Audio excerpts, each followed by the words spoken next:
it was strange. I was pulling up to my university or to the college, and I would pull up in like a drop top Lexus, like a $70,000 car, and I was like 19, right?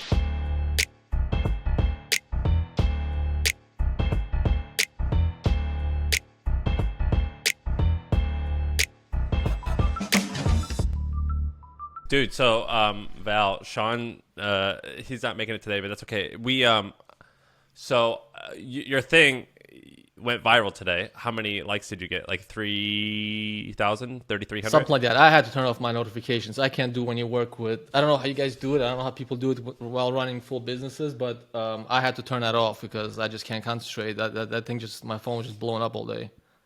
Now you know how I feel. It is crazy, right? It's crazy. So you had 3,000 followers, and now you have like 9,000? Something like that. Yeah. I'm up, I mean, it took me how many years to get up to like 2,700? Yeah.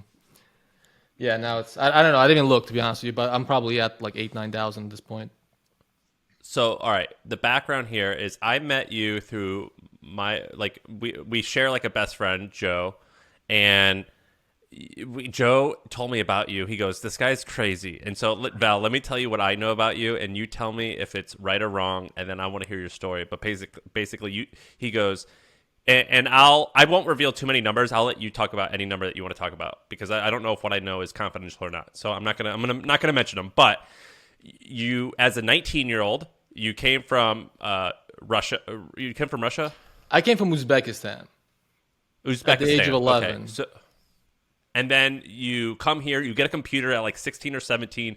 You start this affiliate marketing business. You're the only employee. By age like 22, 23, you've made something like 30 million in profit from this like one little business. From there, you parlayed that into a lyric website that was like one of the biggest lyric websites in the world, which doesn't sound that impressive, but most people don't realize that lyric websites are some of the most biggest websites in the world. And so that made like another 8 figures in profit. From there, you parlayed that into an ad network that now is like huge. From there, you've now launched a jewelry business that apparently Joe has said it's bigger than all your other companies, but I don't know if that's true or not. And then throughout all this, you've acquired and sold and developed like $100+ million of real estate. Is all this accurate? Some of it. Okay, so well, actually, my first. And by the way, the reason I'm having you on here is because we've had a lot of really successful people on here do interesting stuff, and they're like a lot of them are well known, but you don't.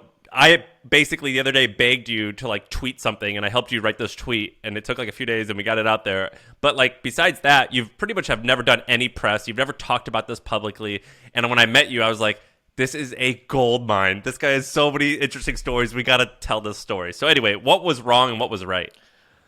So, okay. So, well, actually, the funny part is that the first business I had was a PlayStation, like a video game website.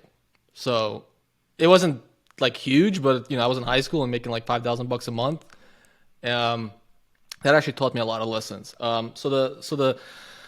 The search marketing. And you actually told me, I actually tweeted another thing about you where you said, hey, my 12-year-old son has a website that's making like 2 G's a day or something like that.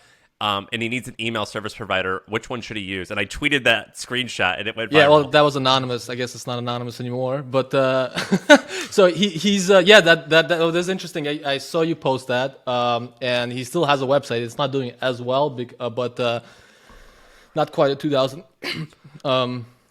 A day anymore, but he's working on like coding this thing away, and he's like figuring out all these things. So it's actually amazing to see it, at his age, he's 12 years old. Where'd you get? It's crazy that you and your family you just find all these opportunities. Where did it start? So your first thing was a PlayStation website. What is that? So it's a site called PSX Extreme. This is like I launched like in 98, 99 or something like that. Actually, it was 99. It was right before the bubble, the .com bubble burst. I was like about 8 months into the bubble, and it was doing really well. It was very easy to generate revenue, and once I got the traffic, the site was all about anything related to PlayStation. So like get cheat codes, your reviews, screenshots. whatever, right? Anything for like PlayStation fans. So it was like a PlayStation fan website. Then the dot-com bubble hits. My revenues disappeared 90%. My traffic was still up there, but I had no revenues because all the ad revenue disappeared. Like it went from being $3 CPM down to 30 cents CPM if you could be lucky enough to get that. How many people were going to this website? It wasn't huge, but I had like 10,000 uniques a day, maybe 20,000. In 90 and 99 and 98, that's got to be a massive site.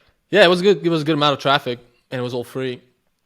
So it was interesting, like experience, because I had to quickly learn how to generate revenue, and I had to go out there and sell advertising myself.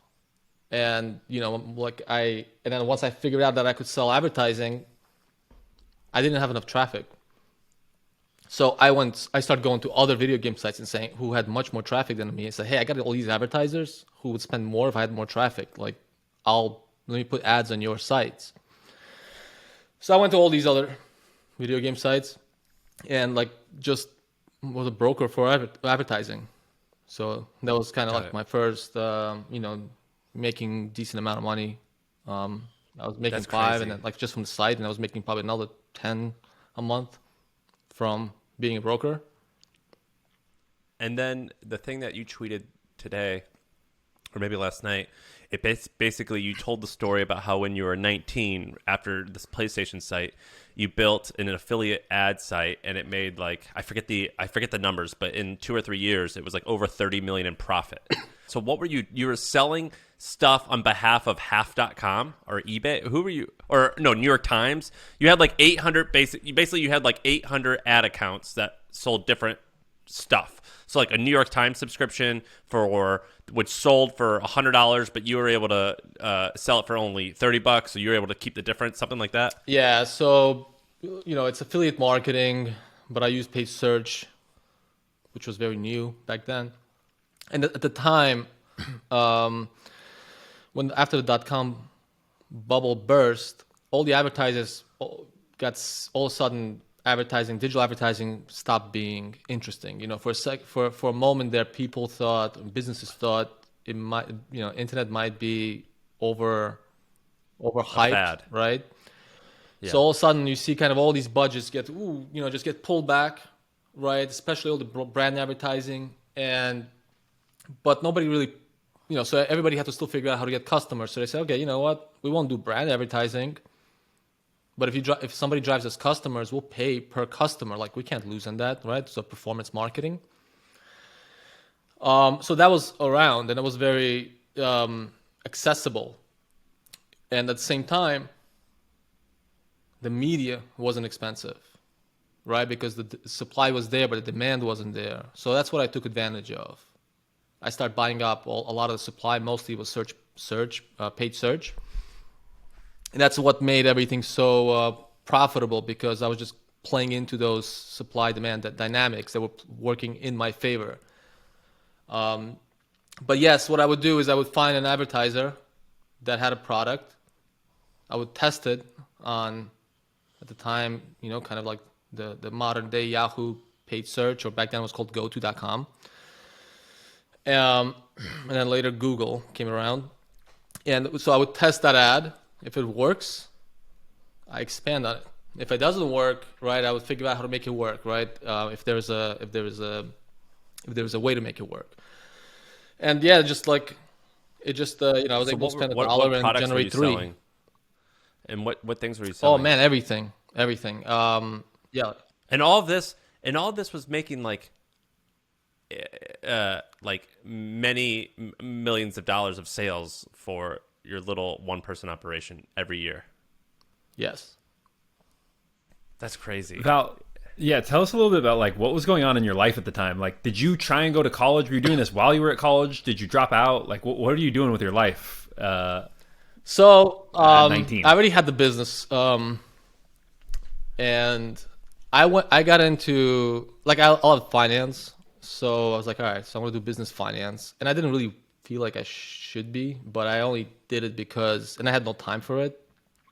You seem like you'd be awful at that. I was awful. I was actually interested in the topics, especially the topics I was interested in. Like, law or finance or business, accounting, all those things were interesting. Like I couldn't sit through biology. But even though they were interesting, I had no time to study, so I would suck at tests. My GPA was horrible. I can't remember what it was, but it was just horrible. Because I just didn't care to, get prepared for the tests. I slept in half of the class. I was just catching up on sleep because I would go to sleep at 4 o'clock in the morning, and then Don't you still do that? Don't you go to sleep at 4 and get up at noon? yeah, I average 4, 5. Yeah. So if I go to sleep I think yesterday I went to sleep at 4. Today I woke up at 11. So I try to get 7 hours of sleep. It doesn't happen all the time. A lot of times I have to live on 5, 6 hours. But Do you do you recognize that you're a weirdo? I'm used to it. You know what? I'm a weirdo. I know. I do everything in reverse. My wife keeps telling me like you do everything backwards. So you're studying finance, but you're not doing well because you're running these businesses. I'm in school just because I have a Jewish mother, and she wanted me to go to So you gotta be in school. You have to be in college, right? Or you have to go to. But did they know that you're like, hey mom, like I bet you I'm making more money than you? I think she kind of knew. I don't know if she knew, but what I was making, I don't remember. But it was strange. I was pulling up to my university or to the college. I went to Baruch, New York City, Baruch Business of Finance, Zicklin Business of Finance. And I would pull up in like a drop top Lexus, like a $70,000 car, and I was like 19, right? So or 18, whatever I was. I think I was 18 at that point. I don't think I even started the paid surgery biz at this point. So this business is just like crushing it. So like a few years in your tweet you said it made over 30 million in profits like 3, 4, 5 years in. So it's gone really well. You're paying like a crazy amount of taxes, you said. So you decide to move to the burbs a little bit outside of New York City, and you like buy a cheap house in cash. So things are going well, right? Like but you said, I'm a little bored with this, or I don't really want to go much further into this in this racket. I want to try something new. And then the next business was Mobile Fuse, which is around today, right? So I actually launched around the same time. We launched 2 businesses. Hold on. So I launched the, let's call it the music content distribution company. Oh, that's right. Sorry. Right. So I didn't own actually lyric sites. What I did is I built a service. I built a system that connects, called Ringtone Matcher. And what I realized was there was demand for ringtones, and there was all this traffic for all this music-related traffic, especially in lyrics. And so what I did is I built a service, and the other thing I realized is the traffic was very much international. Like 70% of a music site or a lyric site was non-US. And I noticed that some of the advertisers, like ringtone advertisers, were advertised. They'll do okay. But they would have they could only accept US customers, and they could only accept like Verizon customer or only T-Mobile customer. So I built this thing called Ringtone Matcher, and Ringtone Matcher basically integrated like 60 countries into one system. So if you have a music site, you could drive those users to Ringtone Matcher, and Ringtone Matcher will figure out based on geo, like what country you're in, right? Based on what carrier you use, because it's carrier billing. So it's important that, I figure out like if you have T-Mobile, and to match you up to a ringtone service that actually is compatible with T-Mobile. And then the third thing we look for if that content is available. So if you're clicking on, hey, get Toxic by Britney Spears ringtone on your phone, I need to make sure that that song is also available in their catalog, because some ringtone providers had like Warner Music, and some of them maybe just had the EMI. There were like 4 major music companies at the time, and these ringtone providers didn't have all those catalogs, so they might have 1 or 2 at a time. So I would take all that data and put it into one simple link. And And how big did that get? huh? How big did that business I get? was in front of Ringtone Matcher was in front of a 500 million people a month.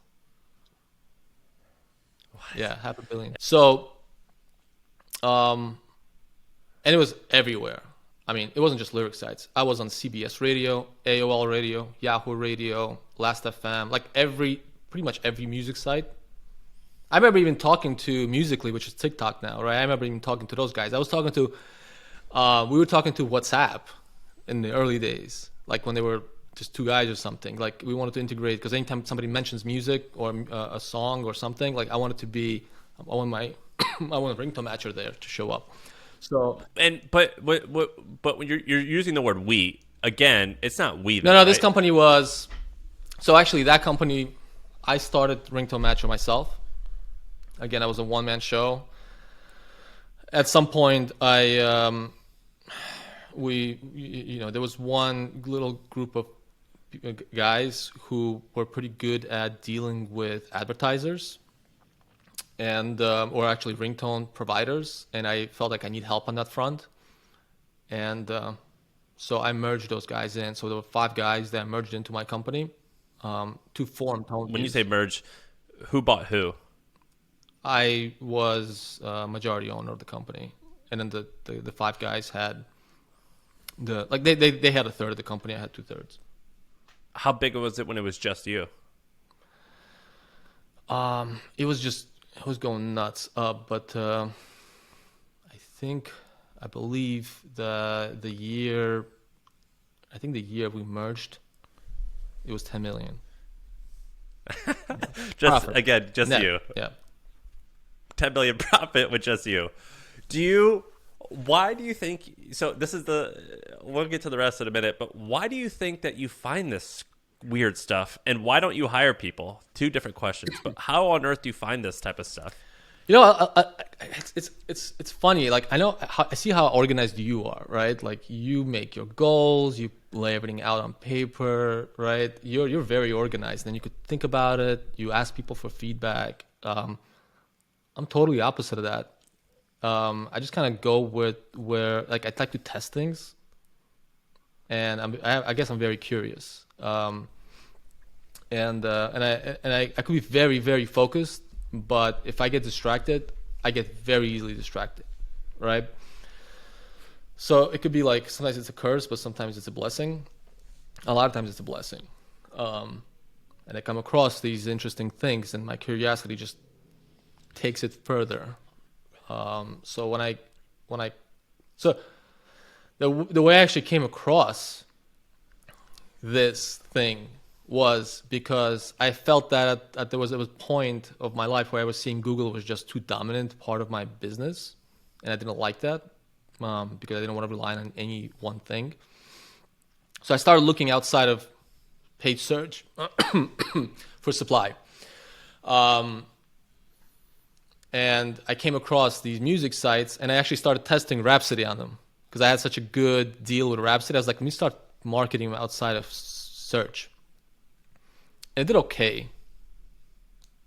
And I had these, I started building these relationships with the music sites, and then I kind of tested a ringtone service, and it just crushed. Like it was not even close. Like it did 3 times better, and I was like, wow, this thing did 3 times better than Rhapsody. And that ringtone provider was just covering US, just like 1 or 2 music labels, and like 2 carriers out of 4. I think I had 4. There were 4 major carriers at the time. I was like, hold on a second.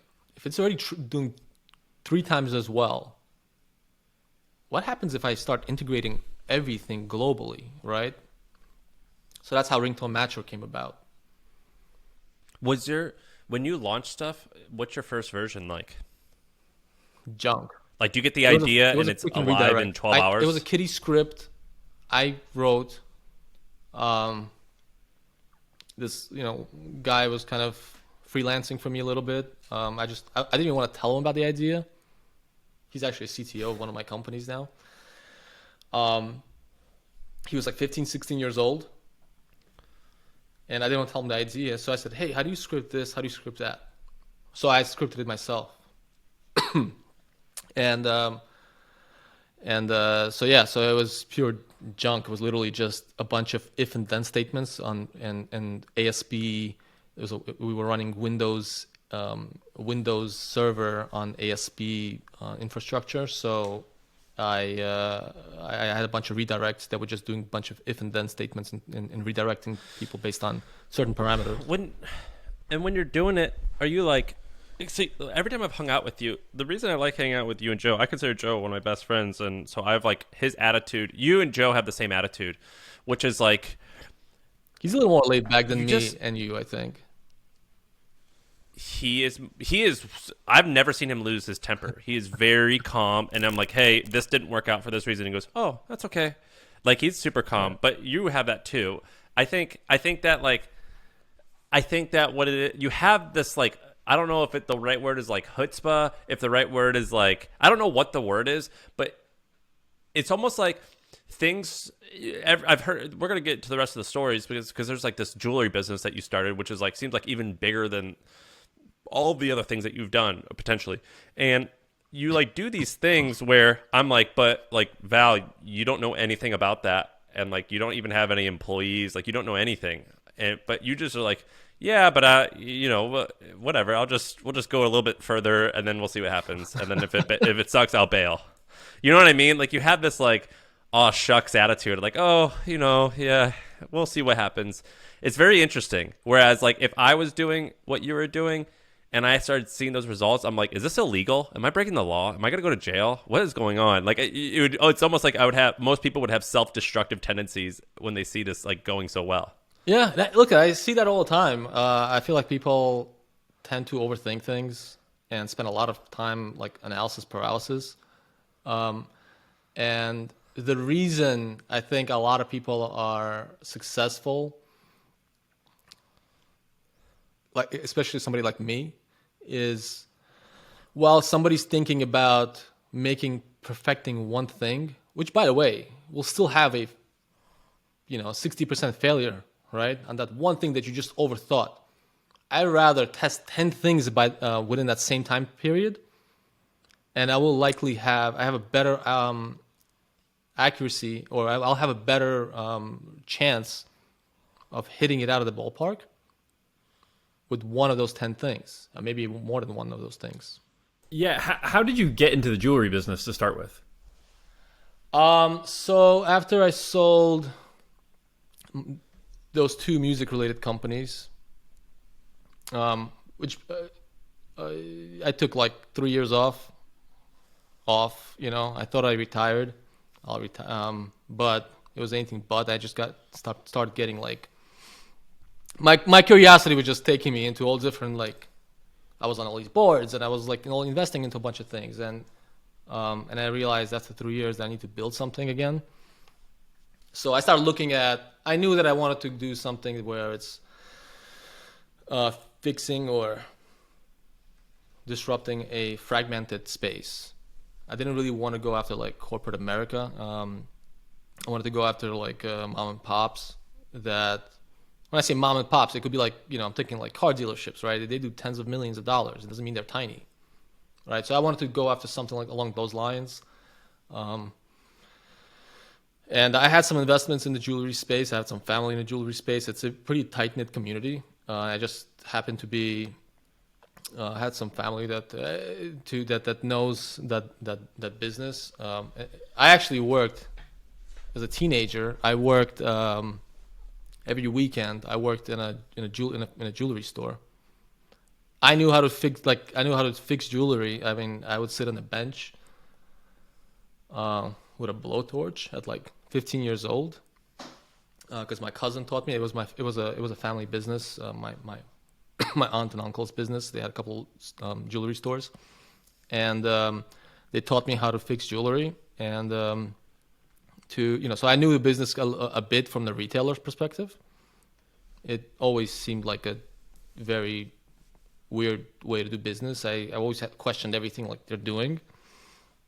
And so the idea was, hey, like these retailers, if we could build a platform and services and we could integrate into them. And this is a $300 billion industry, by the way, globally, which fragmented but controls is actually bigger.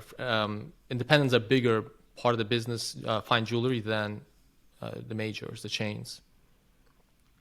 So I knew that, again, if I could build distribution, but I had to bring, then there's a lot of power there.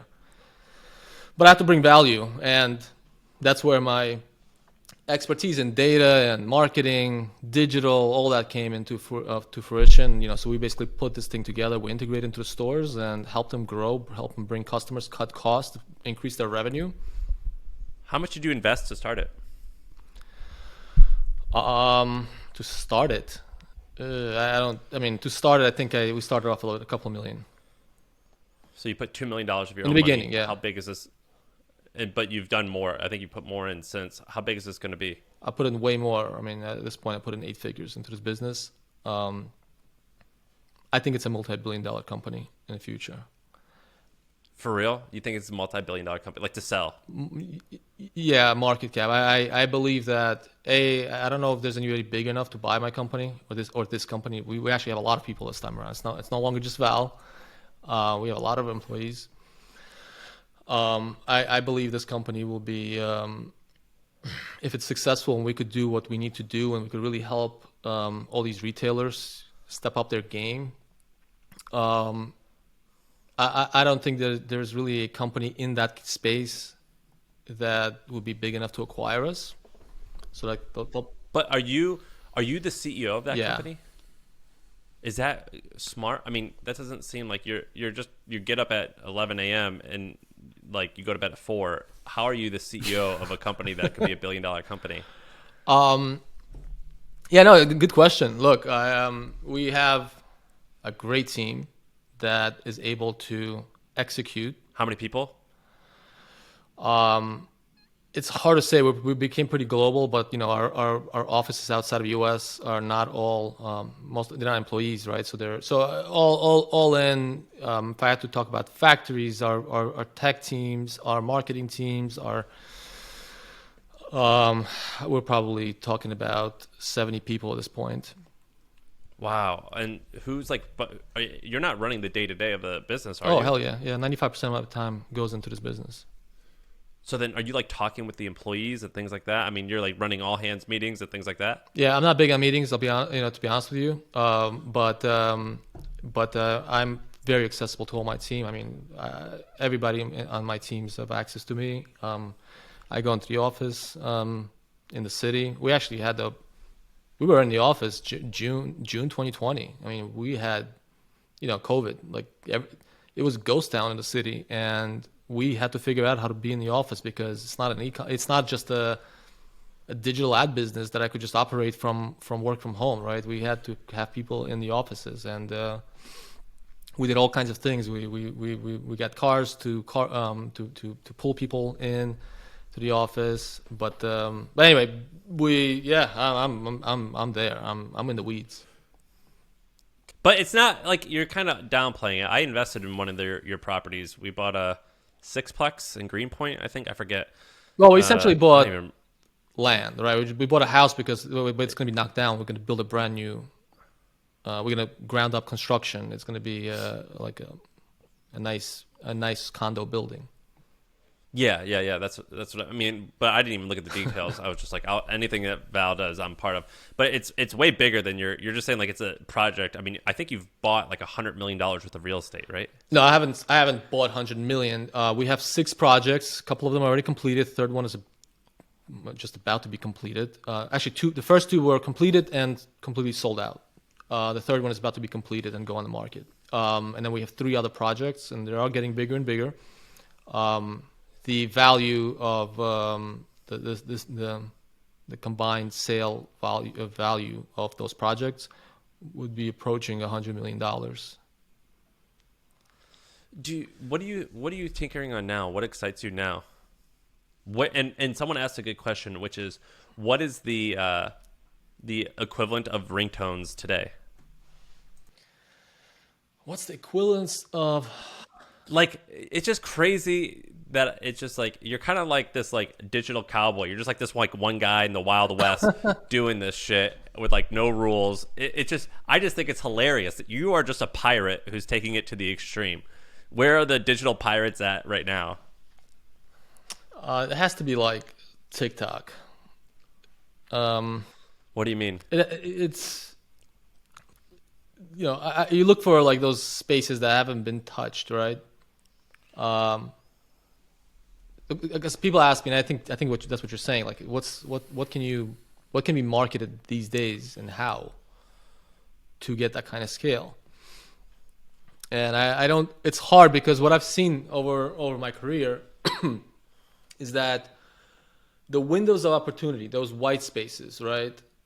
Those windows are becoming shorter and shorter and shorter every iteration, right? There was the paid search probably lasted a good 6 years. After that, or around that same time, there was display. That probably lasted a little less. And then there was social media. That window probably, the arbitrage window, right? Yeah. That probably lasted 2-3 years at best.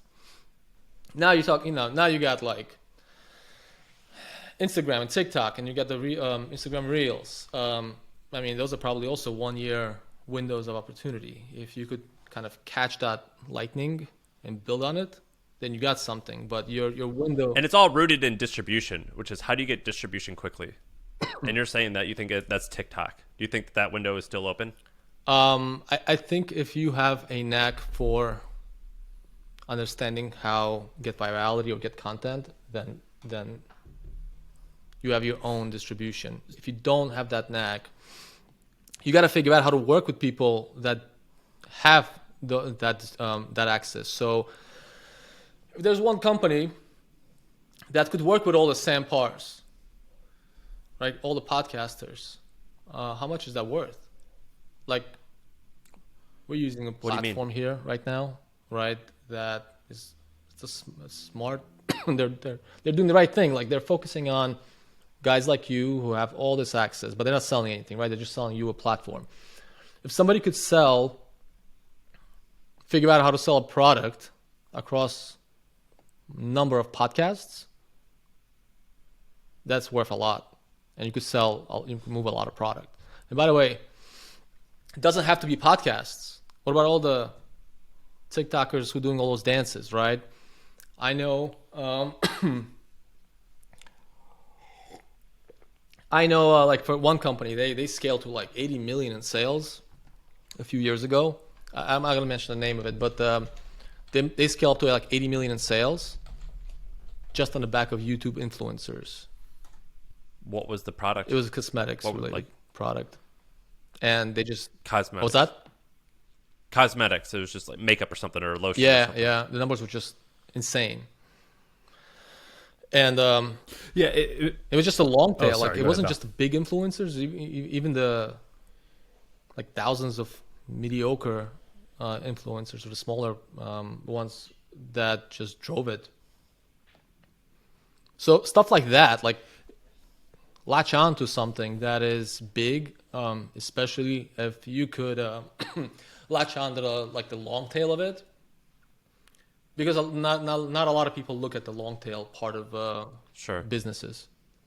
Well, so one thing I wonder, like this thing that Val talks about of testing out 10 different things before the other guy can put his pants on, right? Like you're building your perfect thing that's going to take you 6 months before you even get to market. Great. I'm going to test 10 things in that time. That sounds really nice, but also, like, I guess I'll actually ask Sam first, then I'll ask you, Val. Yep.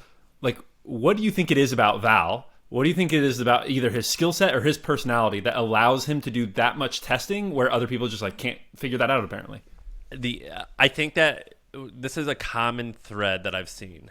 My buddy Joe is just like this. There's this thing, particularly, I find it amongst immigrants or children of immigrants, and maybe because they've like experienced some type of hardship where they're like, dude, I've experienced some crazy shit, or my family has experienced crazy shit. I have zero fear in looking like a fool. If the worst that's going to happen is that I'm going to look stupid or lose a tiny amount of money, I'm okay with that, and I don't have any fear about that. That's what I think I've noticed. That's the trend I've noticed amongst people like Val. Look, I think there's a, I think I think there's that's a huge factor, and one of the things I look at, like I'm raising kids now, right? How do I make sure that they kind of, because they're not gonna grow up the same way I grew up, right? They're not gonna come out. The resources they have, the access they have, it's very different from what I grew up with. So what I think I realized is the power is in resourcefulness.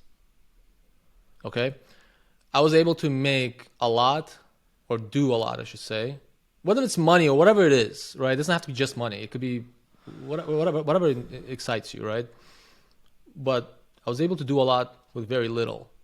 But it's because I had no choice, and I had very little. Like we weren't poor. Like I didn't come from poverty or anything like that. But again, my parents couldn't afford a computer for me for the first 6 years of my life here, right?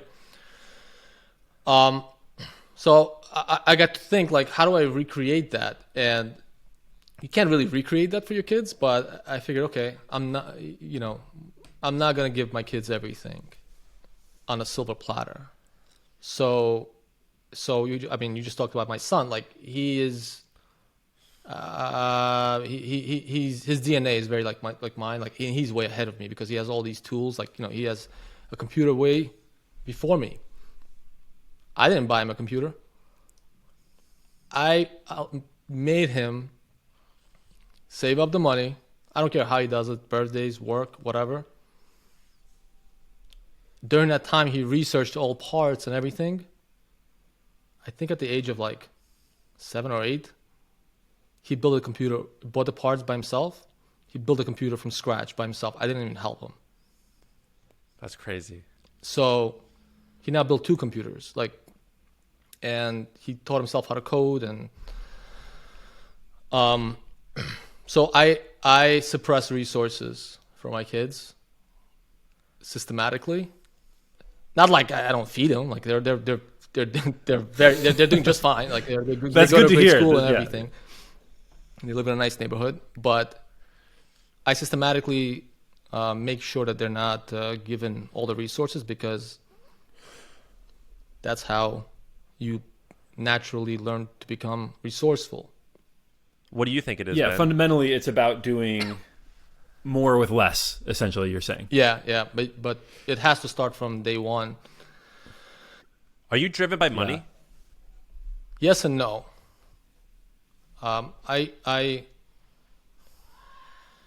Yes, because it's kind of like a score, right? I don't see no money.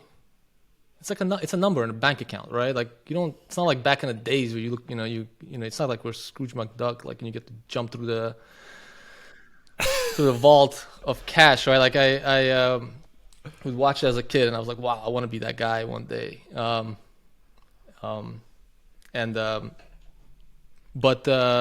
no, I think what I'm driven really is by just winning. And I think there is a bit of sense in me of that I'm one step from losing it all. You still feel that way? I feel like it's still possible. I think it's like that immigrant thing, probably. By the way, I feel exactly the same way. I was like in bed last night telling my wife, I was like, I need to go to like a therapist or something. I'm like, I'm freaking out. We're gonna lose everything. This is all going away. I feel like for a long time, I like had a plan on where I would go if I was homeless. Like I still believe that it's all going away. In some ways, in a weird way, kind of excites you. Not about homeless, but that you got a chance to figure it out from scratch again. Because it does kind of make me because when you have nothing, it's kind of fun to play games because it's just easier to bet sometimes. You can't bet as much, but it's kind of exciting to be like just like a hood rat with nothing, like which I was. It is kind of exciting, but I get fear of like the anxiety I feel of losing everything. Like I Like I have so many spreadsheets that map out like, all right, when the money gets to this number, then I got to go and panic and get a job and start like Ubering. Like I have like a plan for that. We the reason why I had you on, and Ben, the reason why I wanted to show you this guy is now it's he's hard to explain, but I wanted people to understand like a truly unique and original thinker. And I don't, you're gonna have to come on again, but like, do you understand what I'm saying, Ben? It's very original thinking. Yeah, and you can see that just in the way that like you, Val, have tackled like a different set of problems than anyone else I've ever talked to. Just like I've never talked to someone who's like, yeah, I tackled ringtones and then ad networks and then peer-to-peer lending and then the jewelry business. Like I just think that kind of belies how your mind functions differently than other people. Do you feel that way? Like, do you feel that you just have unique perspective? Have you met anyone that looks at the world the way you do? And if you acknowledge that it's weird, because and you're saying that you didn't actually realize it was weird until I talked about you on the podcast like half a year ago, which is weird. Because how old are you? Like 39, 38, and you're now just realizing that you're an oddball. Yeah, so I didn't see myself that way until you did the whole expose with that show on that one episode uh, that you didn't tell me about, but after our lunch. But I know. yeah, when you By the said way, like I told Joe, I was like, dude, I never do that. I almost always ask for permission before I talk about it, but I just was too excited and I forgot. it was I have actually I have a story, but I'm gonna tell you that after on Okay. that.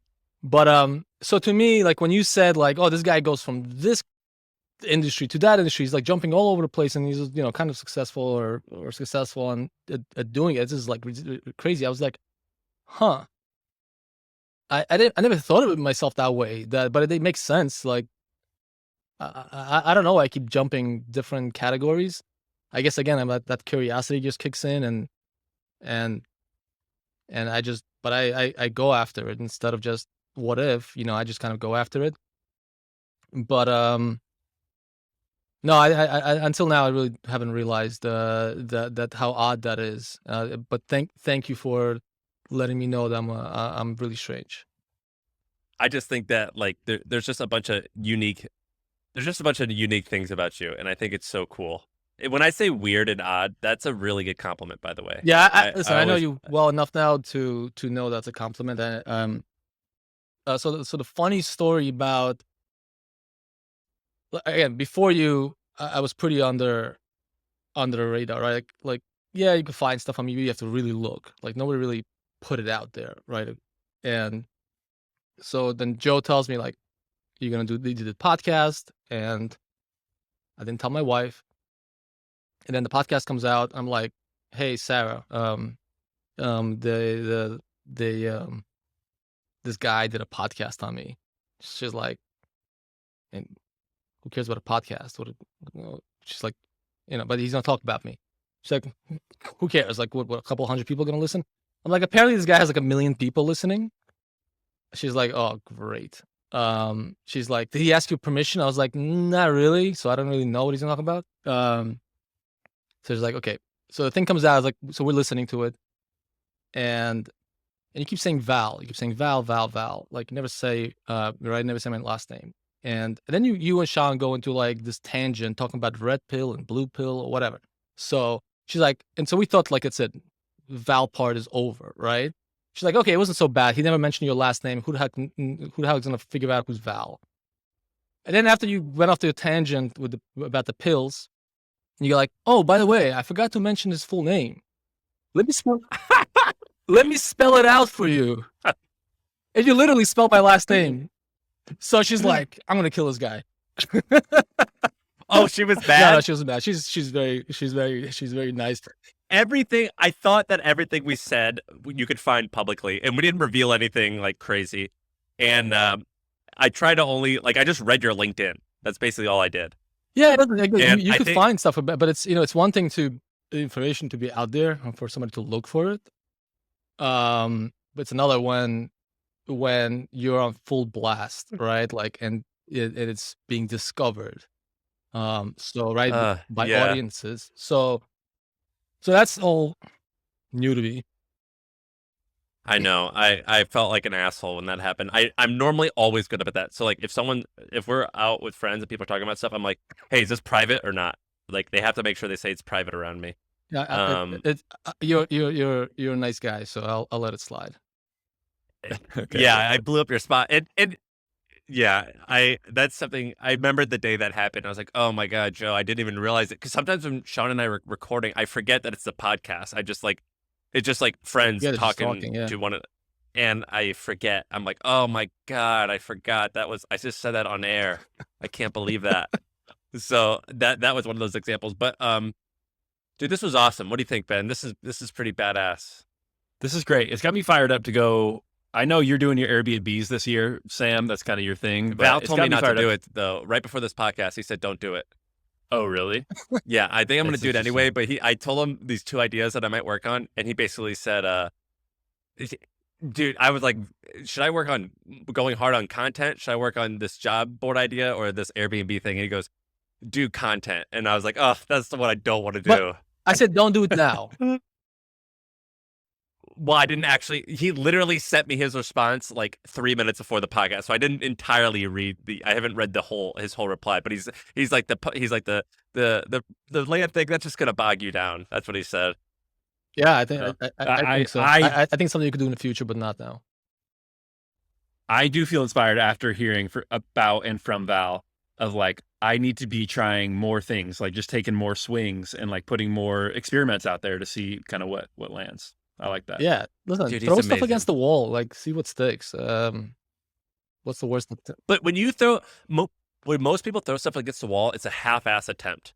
When you throw stuff against the wall, like you spend money, or you said that when you didn't have much, you spent like $6,000 or $7,000 on ads to see if this X thing could work. Whereas most people will oh, I'll lose a couple $100. I don't want to do that. It's like you actually try. But that was an accident. Like in that thread, that was an accident. There were no budget caps back then, so I turned it on. I go to sleep, and I woke up to a $6,000 spend. Yeah, but you still did it. I mean, I get just like most people just don't do. Your attempts are like good. So when I was going to all these music sites, you know how I get their attention? I would go to a site and I would just kind of through Alexa or whatever, I kind of knew how much traffic they have. And I knew these guys were outside the country. And to get their attention, I would literally email them and say, hey, I'll give you $100,000, or I'll give you $50,000, I'll give you $20,000 prepaid. I'll wire it tomorrow just so you could test my ringtone matcher link for 7 days. If you don't like it, if it doesn't make you enough money, take the link off. We'll never talk again. If you like how much it generates, you'll sign a contract. And everybody signed a contract because those two text links were generating like 5 times. Like somebody who was making there were sites that were making top sites were making like $100,000 a month. I would pay him $400,000 a month on top of that. And how many people actually took you up and said, all right, fine, Everybody. wire me the money and then I'll put yours. They all wanted the money first. The money. My success rate on that email was just, I mean, who the hell is not going to take money like up front? I would be like, you know what? I don't need you to do it up front. I'll give it a try just because you're serious. And you actually told a story on Palm's podcast because you were like bold, but you have high integrity because like I think there was a guy who you owed a lot of money to because they were a customer of or they were a vendor and you just had a bill that you had to pay them and they like changed their address or something and you're like, dude, I can't find you. I owe you $60,000 and you like held on to this $60,000 for like a long time and you just were seeking them out everywhere. Like, hey, where'd you go? I need to pay you your money. Yeah. It pays off. Like, because we had so many international people, in the music business when the Great Recession hit, and they were in all these countries, and where their banks, a lot of them banks were located in weird areas, weird countries like Cyprus, and they would literally tell us, "Hey, stop wiring us money. We don't trust the bank we're working with. I got to get a new bank account." Like we held their money for.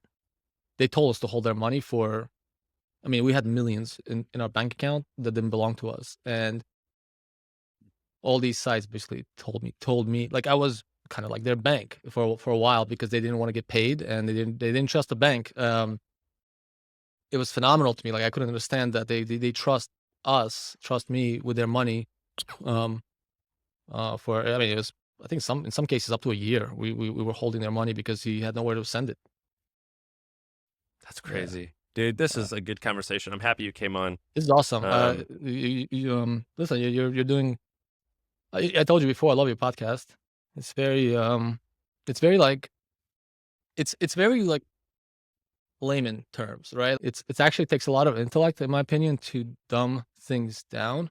well, thank you. I appreciate that. It helps. Yeah, oftentimes I wonder, like, I've a lot of my friends are English as a second language. Maybe it's like I'm always amazed. Can you imagine coming to another country where you don't speak the language at like 12, 13, 14, 15, 16, and then like just crushing it? I think that's just like amazing. I've got a bunch of friends who are ESLs, and they'll like I'll help them write stuff because they're just a little rough, and I'm like, dude, how are you so badass? I'm amazed that I'm just amazed at some of these Yeah, folks. like and So like and you're one of those people.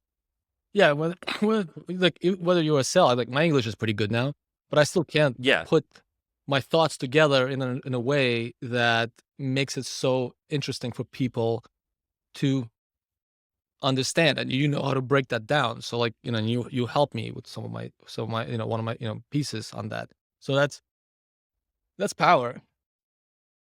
well, thank you. I appreciate you coming on. This is badass. Listen, I appreciate you guys having me Um, on.